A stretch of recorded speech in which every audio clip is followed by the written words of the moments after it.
Good evening, good evening, good evening. I am the Celtic Mutt, And I am Mrs. Mutt. and this is a conversation with the Mutts. And tonight we are going to discuss moonshining and bootlegging and the history thereof. So grab yourself some coffin varnish, as they used to call moonshine in some places. Get your ball jar, your mason jar, fill it up, get comfortable, and enjoy the ride. Now, I know that many of you know that NASCAR is the love child of moonshining and ridge running and rum running. Actually, with what I found out, Yes. rum running is on the water. Yeah. Blockade runners. Yeah. Uh, do you, would you like me to share the brief history that I have here You before go you go right into ahead. what you've got? All right. I'm You gonna take the lead tonight. I'll take the lead.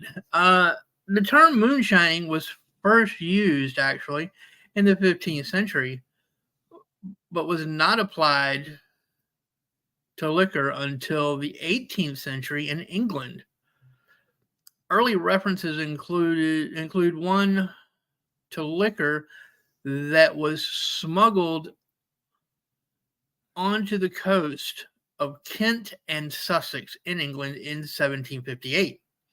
The origins of American moonshining began during frontier life in Pennsylvania as a protest to the newly formed government tax on distilled spirits in 1791. Which, again, begs the question that I brought up earlier.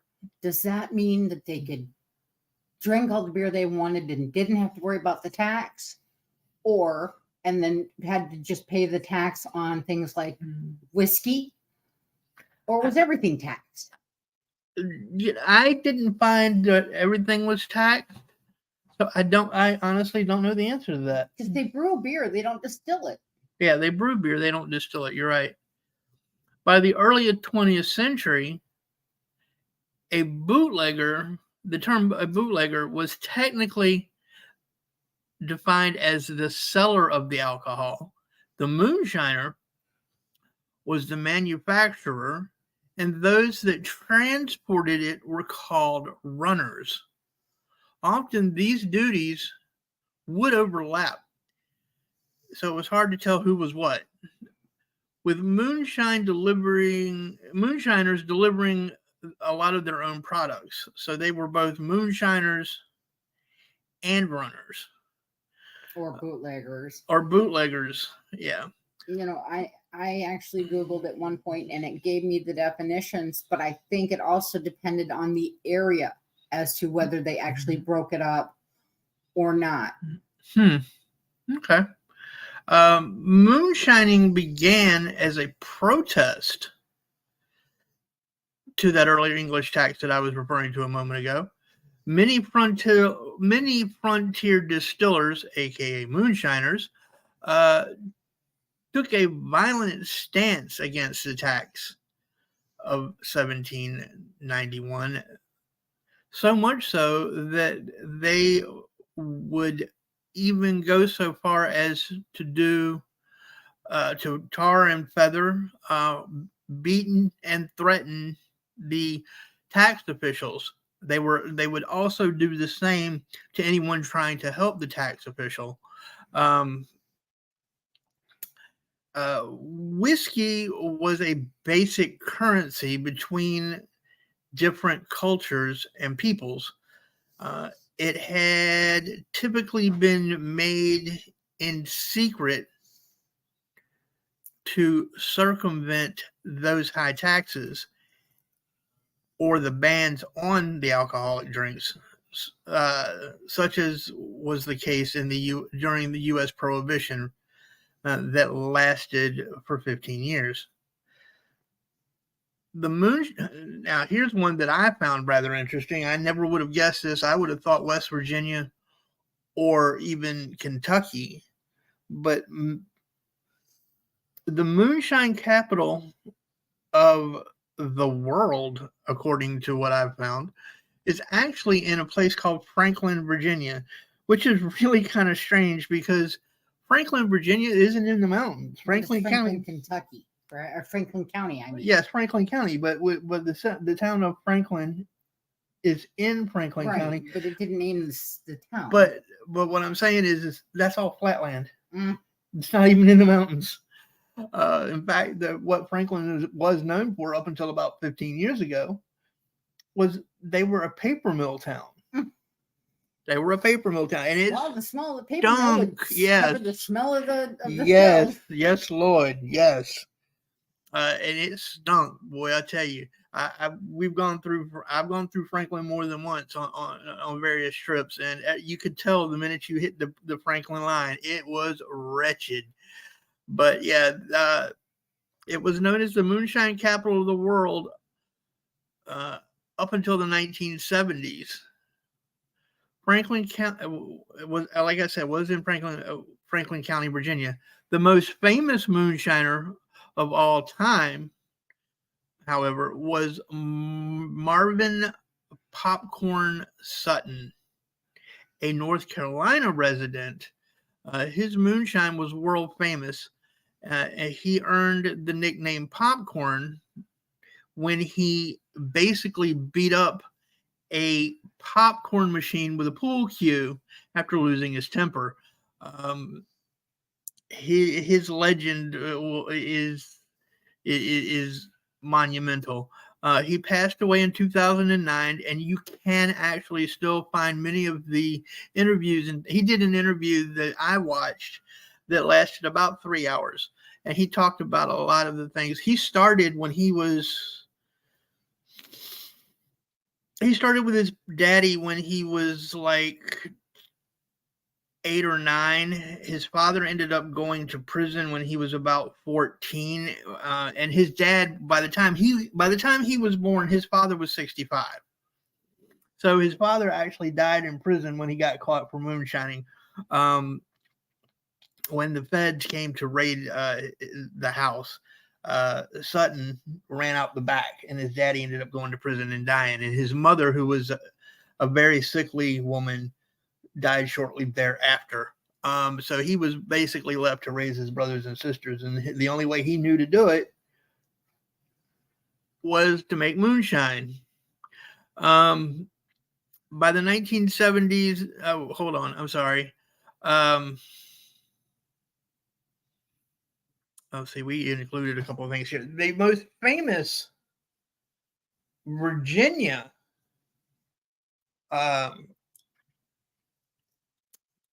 moonshiner was named Amos Law. He began his career as a moonshiner at the tender age of 16 in 1952, and of course, Franklin County, Virginia. That you're going to hear a lot of that. That was not done intentionally. It just comes up a lot in the research that I did. By the 1970s, Mr. Law was a known kingpin in the moonshine industry, having distribution centers up and down the East Coast. So he could run from Virginia to Maine or Virginia to Florida. One of the largest, as far as the busts are concerned, one of the largest busts of illegal moonshining was discovered in Endicott, in the Endicott section of Franklin County, Virginia. It was a 24 pot still. The moonshiner, whose last name was Henson, was convicted of 4 charges related to operating the still, including distilling spirits without a license and the intent to defraud the government of taxes, which is a main theme in a lot of the moonshiners. That's what they did. I mean, they were using the moonshine as currency to buy essential goods like flour, sugar, and that sort of thing. And so when these when the revenuers, as they were known, would come to collect the taxes. They were basically taking money out of the moonshiners' pockets. Well, these moonshiners, they were using this money to put food on the table and keep a roof over their heads. In a lot of cases, especially during World War One. World War One, and yeah, absolutely. It was a basic currency. You could. I'm going to revert back to Popcorn Sutton a minute. He was actually asked during the interview what were some of the things he was able to purchase by simply trading it. Basically, it was a barter system. What he could purchase with moonshine. He said he literally bought everything from a car to a house with moonshine. He would just trade up, moonshine was his basic currency. I mean, he made no bones about that. And his daddy was the same way. That's how they survived. So I mean, it was an industry. They said that because I know I watched some of your research with you, and even some of mine. They said that they would, as soon as they would get the money back from what they sold, they would turn right around and buy the supplies for the next batch. Yeah, they had to. Yeah, they had to. You're talking 100 pounds of sugar, to make 24 gallons of. And don't quote me on that number. I'm just using it as an arbitrary, but it's like 100 pounds of sugar to make 24 gallons, and you're getting, he was Popcorn said in his interview that he was getting upwards of $5 per gallon. Right, and well, I know at one point the tax. Hold on a second, hon. The tax on it, had he been paying the taxes, would have been $2 a gallon. So they would have been cut. I mean, essentially, they'd almost been cutting him by a third. Right. Well, even with the organized crime. Yeah. I think they said, with what I was looking at, that they were selling it for $7.50 a gallon, and off the top, going to organized crime was $1.50. Yeah, I believe that. So it really didn't matter if you were paying the tax man or organized crime. You were still not getting much better. I mean, you were getting a little better if you were paying the organized crime guy. You were getting protection. You were getting protection, and you were still at $2 a pop. You're saving 50 cents if they're only charging you $1.50. And 50 cents back then went far. It went a long way. I've got some numbers on one of the ladies that I looked at. Moonshine across the country employed various ingredients such as corn, rye, and sugar. Moonshine itself actually has the flavor, if you don't flavor it with other things, has the basic flavor of a vodka, more so than a dark colored whiskey, which is kind of amusing because I've never seen a dark moonshine. Every moonshine I've ever seen, unless it was dyed by fruit that people are soaking in it. But straight moonshine is clear. It looks just like water. One of the things Popcorn Sutton was talking about was that he said in the interview that he did that the one thing that a lot of people didn't take into effect or into account was that when they made their stills, they were making them out of whatever they could get their hands on. You can't do that with moonshine. No. You can't use like corrugated tin. You have to use stainless steel or copper, because those don't corrode and they don't rust. The corrosion and rust gets into the shine, and that basically turns it to it'll poison you. Right. Not to mention that some of the things that are found in the mash. Yeah. Birds fly into the mash, rats will crawl into the mash, and you've got these things floating in your mash. It can take up to 2 weeks. Very carefully. Well, the Popcorn said that the most important thing was the coil, or the worm, as they called it. They said that if you wanted to ruin somebody, steal his worm. Because the worm is what actually heated. That's where they cool it. Yeah, you're right. You're right. The worm is where they cooled it. That's correct. The coil in the center of it was what heated it up. And some of these stills were rather. I mean, they were rather elaborate. He talked about wrapping that coil around a water heater to shape it. Yep, he did. He did mention that. So if you want to get more research on Popcorn Sutton, he was definitely an interesting character. Smoked like a chimney. Oh, good Lord, yes. It was smoking unfiltered Pall Malls the entire interview. It was one right after the other. Not that has anything to do with what we're talking about. I just kind of was like, my God. Like I said, he smokes like my mother. And he only lived to be 62.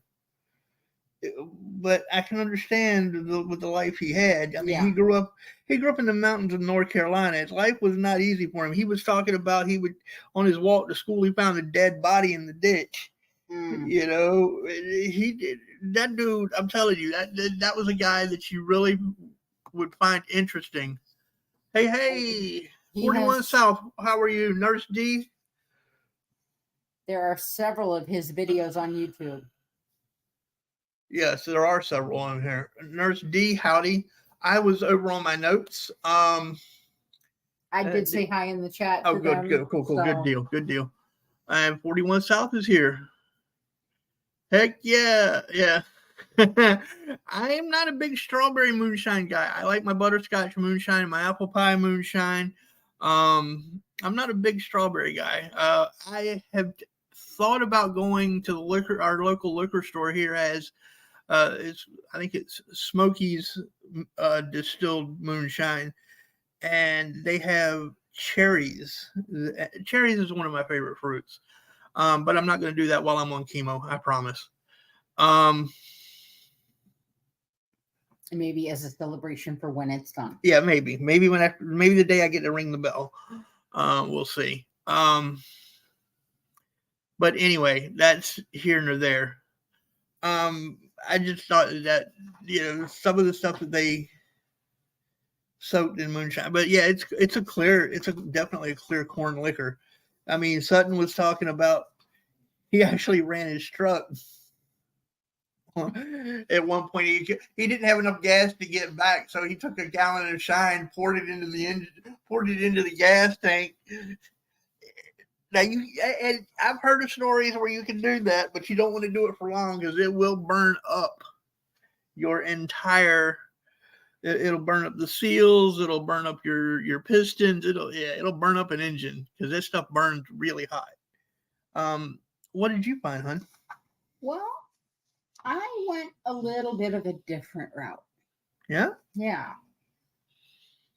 I found out that the ladies, the feds or federal officers actually feared that there may have been 5-to-1 of women to men. Bootleggers. Really? Okay. Yes. And part of the reason for why, I've actually got a few reasons why that is many states have laws that prevented male officers from searching women. And let's face it, how many female officers were there back then? There weren't. Exactly. Women would hide flasks, even entire cases on themselves, and quote unquote taunt male officers. I actually have a quote here from an Ohio, off an unnamed Ohio dry agent that he told to the Hamilton Evening Journal in 1924. He says, quote, "A painted up doll was sitting in a corner. She had her arms folded, and at our command she stood up. But then came the rub. She laughed at us, then defiantly declared to bring suit against anyone who touched her." Yeah. It was considered, quote unquote, dastardly to accuse a woman of such a crime.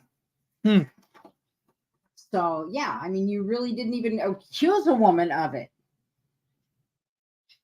Oh, The they'd never get away with that now. Yeah, the syndicates took advantage of these loopholes, loading these women down. They not only hired the women for the bootleggers, they hired women for ride-alongs to reduce chances of robberies and searches. Mm-hmm.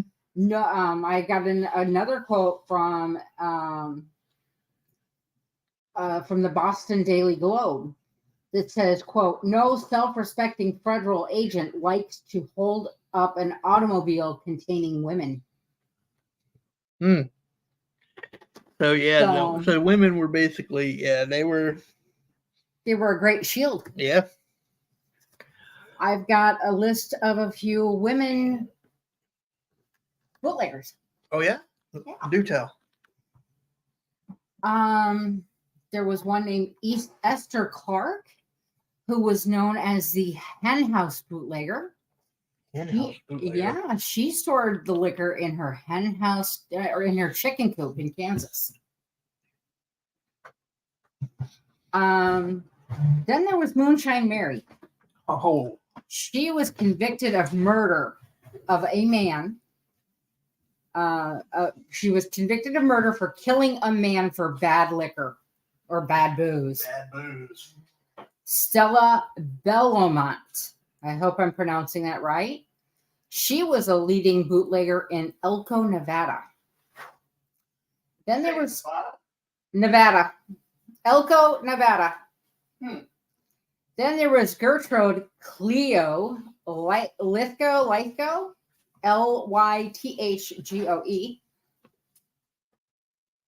known as the Queen of the Bahamas or the Queen of Rum Row, as she was a prominent rum runner in the 1920s.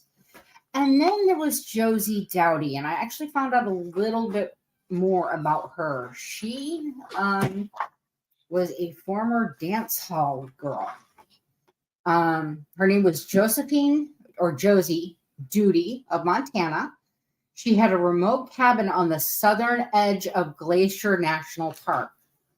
According to legend, Josie's at that time future husband, Dan, who was a ranger at the park, had met and fallen in love with her after seeing Josie at a dance hall in McCarthyville. Wishing to rid her of her opium habit, Dan tied Josie to his mule, took her to his homestead, and locked her away to break the addiction. Pardon me. After Dan died in 1919, Josie stayed at the homestead and became renowned for her moonshine. The men working for James Hill's Great Northern Railway became her best clients. It is said that the train would stop at Duty's siding. Not sure exactly what that means. And each toot of the whistle would mean 1 gallon of moonshine. Josie then delivered it across the Flathead River in a small boat. So every toot this train would signal, she would literally load a gallon of moonshine into a small boat and paddle herself across this river to the boat to deliver and collect her money. She died of pneumonia in 1936. In 2009, a group of history buffs erected a headstone for her unmarked grave in Conrad.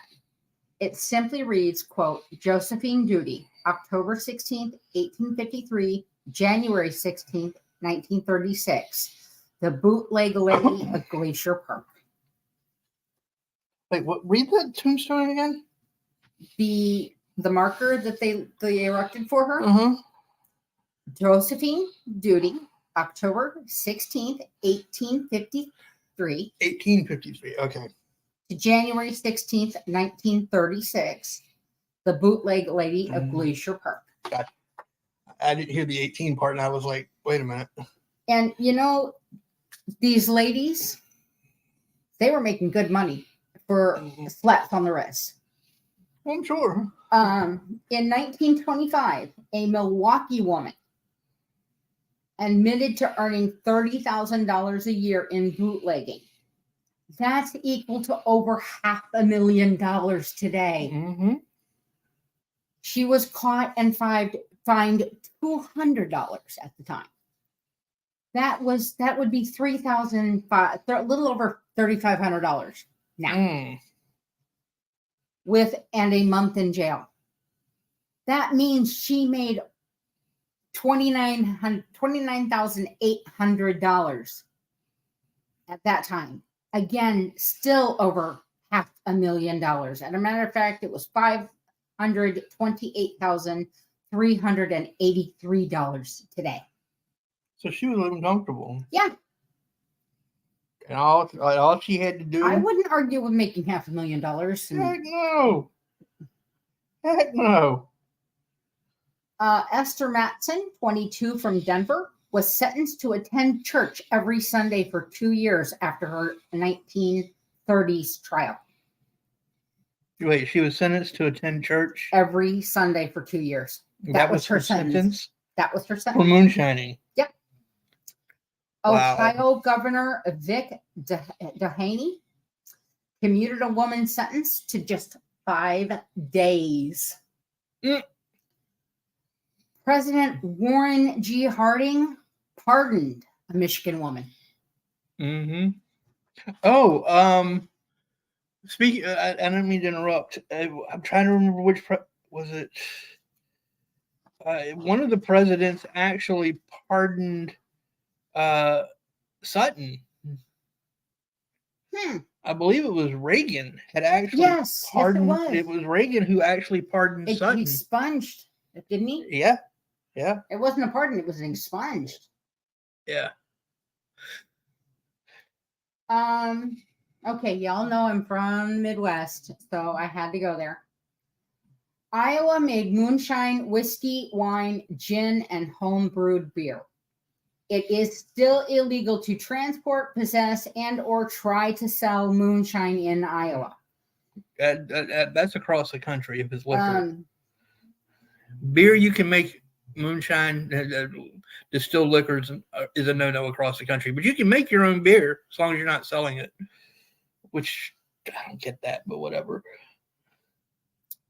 Illegal whiskey was made on farms in northwest Iowa near the small town of Templeton. This reddish-colored, quote-unquote, Templeton rye was popular from Chicago to Kansas City to New York City and many other speakeasies across the country. The Templeton bootleggers, there were many Germans, and so it was a German and saloon town in Carroll County, which it still is. It was very Catholic. It did have 2 Protestant churches. Really? But they didn't really last. I forget what happened to the Baptist. Are they still heavily Catholic? They're still very heavily Catholic. They're still very heavily German. The county ignored the dry laws for like 50 years. Templeton supported 4 saloons. They did pass an ordinance outlawing the sale of alcohol to minors, alcoholics, and Native Americans. This was their version of prohibition laws. The World War I and the very anti-German sentiment it created was a huge help to getting the 18th Amendment passed. Hold on one second, hon. Nurse D, yes, I agree with you 100%. I'm getting tired of the government telling adults what they can and can't do. Yes. 100%. Especially when the DOJ won't even bother to try our chief criminal, our chief and criminal, because he's too old and they don't think he would stand up to trial. But that's a whole nother story. Let me back up here for just a second. Sure. 4 years before the 18th Amendment passed or went into effect, and the 18th Amendment is prohibition. Yes. In 1916, I believe it was, Iowa adopted a strict statewide prohibition. So 4 years before the 18th Amendment went into effect. This head start helped Templeton, which had a population of a whole whopping 400, become the rye whiskey bootlegging capital of America's heartland. Back to what I was saying about the war. World War I and the very anti-German sentiment created. Howdy, Deb. Deb's Woodburning just joined us. Oh, hi, Deb. How are you? I need to talk to you later, hon. I need to figure out what's going on. But the war and the anti-German sentiment it created was a huge help in getting the 18th Amendment passed. Most of the brewers, Anheuser-Busch, Mueller, which later became Miller, Schlitz, Pabst, were all German names. They were painted as the enemy of the American war effort. So that helped to get them the 18th Amendment. I think it was Schlitz. Or was there a Schultz beer out in the Midwest as well? I don't know. It may have been Schultz. My grandfather used to drive truck for them. Yeah, he was that's one of the jobs he had after he was in the Army. I take that back. It was my great grandfather that drove truck for them. Yeah, so they heavily used the anti-war propaganda or the anti-German propaganda as anti-alcohol propaganda against the brewers. Well, that kind of makes sense in the time period. I mean, you're going to use whatever propaganda you can if you're in the throes of a war. So I kind of get that. I also found this interesting. Nurse D, are you from Iowa?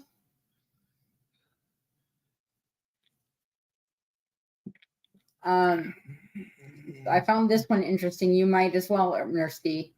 The first ever prohibition cop was actually from Iowa, or what they consider the first ever prohibition cop. He was the U.S. Food Administrator, and he was an Iowa native. She lived out there. For a few years. Yeah. Cool. I was born there and moved away from there when I was roughly 14. The legislation banned using grain to make liquor. So they consider that the first ever federal prohibition law. The man who was in charge of making it, what do I want to say? Enforcing it. Herbert Hoover. The future president. Imagine that. And he would go on to continue.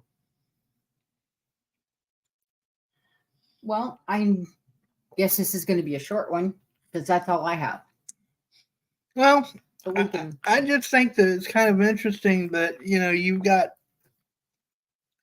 people that have been involved in moonshining from their childhood. Like I said, Sutton, and I know I keep going back to him, but I really, really enjoyed his interview. So did I. I found it very enlightening. Yeah, exactly. He started, like I said, when he was like 7 or 8. And a lot of these kids were just, runners, basically. Well, I remember one that I read or heard on YouTube, one of the two, where mom was, in addition to running the still, she was taking in laundry for one of the companies nearby, doing laundry for the men from doing their uniforms and such. Well, and the kids would deliver the fresh, clean laundry. And in amongst the laundry would be the liquor. What about the one that we saw that was talking about them? This also will tie into the Melungeons.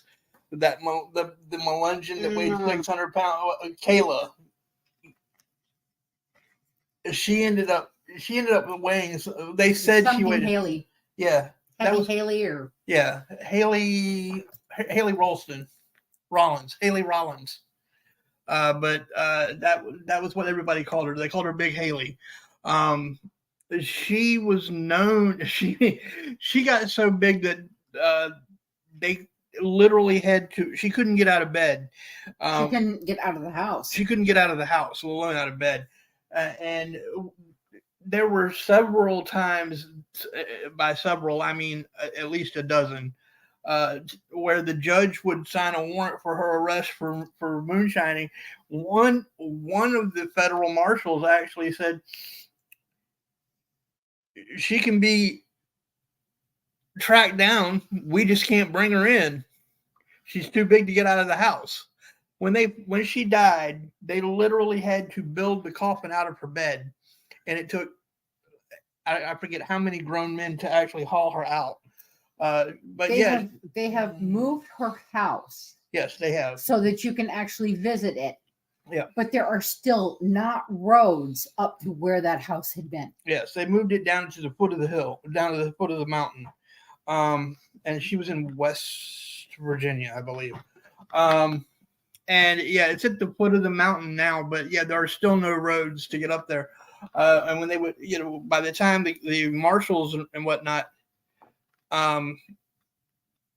would go up there, there was no way for them. She would literally laugh at them and go, "You can go ahead and tear down my still. My boys will build it, and we'll be back in business by tomorrow." And I mean, that's just how ballsy she was, because she read about her. Yeah, I mean, she just knew she wasn't going to prison because they couldn't get her out of the house. I mean, and what was really funny was her husband, who she absolutely loved and adored, was the exact opposite. He was this very small, thin, rail thin, frail man. And they had children coming out of the ears. 20. She had 20 children. She was pregnant. What was it? No, it was 19 children. She was pregnant for the first 20 years of her marriage, I think is what they said. And she had like 19 children. 3 of her boys were killed in various actions. Such one was killed in a gunfight. One had been stabbed, and I forget what the third one was. But 4 boys. Was it 4 boys? Yeah. Yeah, I mean, she was just something else. She, and they still talk about lived high on the she lived high up in the Appalachian Mountains. That took her husband 12 hours to get to town to sell the moonshine. That doesn't surprise me. He actually got to the point where they cut out a window and people would come up and she was selling it at, what was it, 50 cents a cup? I don't remember. To people who would come up and ask to try it. I think it was like 50 cents a cup. She would actually sell them a cup of moonshine for like 50 cents a quarter or something like that. And she was making money hand over fist just selling basically samples of her moonshine. She never changed her recipe. Her boys never changed the recipe. Even after she was too big to go out and look over them still, they continued to do it the same way. Which is not uncommon. It's a very the moonshiners tend to have their own recipes, and they're very closed-mouthed about what they were. There was one that we looked at that he had learned some things from this person, some things from that person, some things from this person, Sutton. And put them. Was it Sutton? It was Sutton. And put them all together. Mm-hmm. And he figured it all out. He had people pulling up to his house in Rolls Royces, BMWs, Porsches, and these were cars he mentioned. They were just because he made the shine, and they knew he knew what he was doing. They wanted that. They could go to the liquor store and buy the liquor, but why, when you can get the best liquor from a moonshiner that's better than the stuff you can get in the liquor store? And so he was selling the stuff hand over fist. I thought it was interesting when they talked about the bead. About the bead? The bead. Okay. Do you remember that? I don't. So why don't you share it with us? If you shake the closed bottle, you are supposed to get a large bubble that breaks quickly. That's if it's good shine. It's good shine. Yeah. If it's less than high quality, you'll get small bubbles that take longer to pop. Yep. And the longer it takes to pop, the lesser quality it is. And I want to say that if you try burning shine, because another way that they tested shine was they would light it. Yes. And I believe if it burned blue, if it burned blue, it was okay. There's an old phrase that ties into that. And I don't remember what it was. I can't remember either. I don't remember hearing it to be honest. I know they said it. I just can't think of it. I will say that yes, I do have, and I'm sure some of you who will be listening to this later, or even some of you who are listening to it now, have moonshiners in your family. I have my great grandfather built his still in Kentucky. He was a coal miner.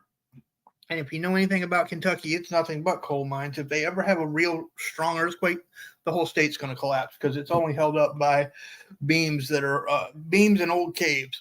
Because it's been so riddled with the strip from the coal. Yeah. But he built it in an old moonshine. He was never caught. And if you asked him if he was a bootlegger or a moonshiner, he would tell you no, he was a wholesaler. That was what his answer was. He was a wholesaler. He sold his moonshine wholesale. And it was actually not far from from one of my uncle's homes. The mine was. It was actually back up in the woods, and you'd have to go down into the mine to get to the liquor. But yeah, my mother has told me that story a few times, and I've always found that interesting. So yeah, there are moonshiners in many people's families, and if you do your research, you might just find you've got one in yours, which I think is kind of interesting. Excuse me, folks. Well, I think that about covers what we have on the show for this evening. Do you have a topic that you would like to discuss? I have an idea for a topic, but I'm going to ask if you have a topic you would like to discuss next week. I have one and it's gone. I can't remember it. I've been watching a lot of the Hatfield and McCoy feud. There's a thing called the Hillbilly Files on YouTube. And they discuss I believe one of the gentlemen is actually related to either the Hatfields or the McCoys. I don't remember which. And they go to the great grandson, times 3. So the great grandson of Devil Anse Hatfield. They go to where his home had been. And they do a lot of metal detecting. Now, my father used to metal detect, and so I kind of got fascinated by watching that. And some of the stuff they found was really kind of interesting. So I'm thinking maybe we might want to discuss the feud. No, it was not over a pig, as everybody says it was. It was there. It started before that. That was just another incident. That was just one of many, many instances that were used, but it was not over the pig. Not over to the McCoy pig that was claimed to be stolen by a Hatfield, and they were trying to get it back, and then eaten. Yes. So they ate the evidence. So yeah, what do you think? Would that be something that you could sink your teeth into? Yeah, I can dig into it a little bit. Are we looking at you taking one side and me taking the other, or? I'm going to take the Hatfield side. I guess I'll take the McCoys. Yeah. Being that I knew a young lady who was a Hatfield. Yes, you did go to the picnic. Only once. Anyway, and I actually have been watching Jack Hatfield. He actually now, it's in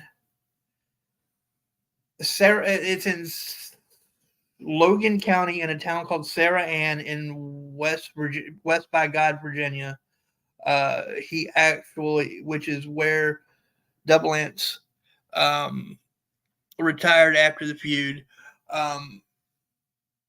he went and built himself a house. The house was later burnt down, and they rebuilt the house. And his great grandson now lives in the house and has since reopened or has opened the Hatfield McCoy Museum, and they do a lot of metal detecting. There's a lot of stuff because the Devil Ants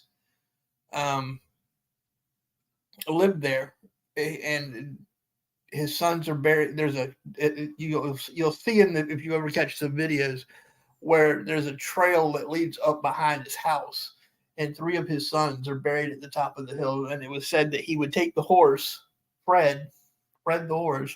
He would take that horse up this trail and go visit his sons every day. So, and they did a lot of metal detecting. They some of the things that they have found were a Bowie knife, but the Bowie knife did not turn out to be Cap Hatfield's weapon of choice. He had his weapon of choice was a Bowie knife, but that was not his Bowie knife. They found the one that they found dated back to the 1970s. They found a jar full of coins, which today it totaled, when I say a jar full of coins, it was a small like baby food jar, and it had like basically coins that the latest coin dated back to like 1790. No, I'm sorry, no, 1914. And so they looked it up to see how much it was, like $2.50 in the jar, and today it would equal out to $57.50. That's if you didn't sell it for the cost of the silver, because most of those coins were solid silver or 90% silver, unlike today. Mm-hmm. So yeah, I think that's the topic that we're going to go with. I would absolutely love to see each and every one of you. I appreciate you all who have come through. We both do. And happy Valentine's Day, by the way. Yep. Happy Valentine's Day, Nurse D, 41 South, Deb, and anybody else that may be up in the lurker loft watching. Please make sure to hit the like button. It does help. And if you haven't already subscribed, please do that. Yes, please.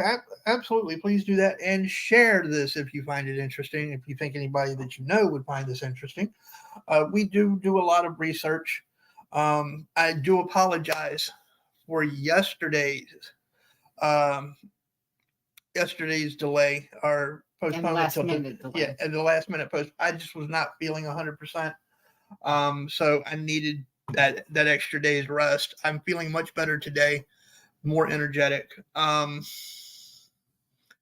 So again, I apologize, but we will see you all next week. Same bat time, same bat channel. Till then, be good and take care of yourselves and each other. Bye, guys.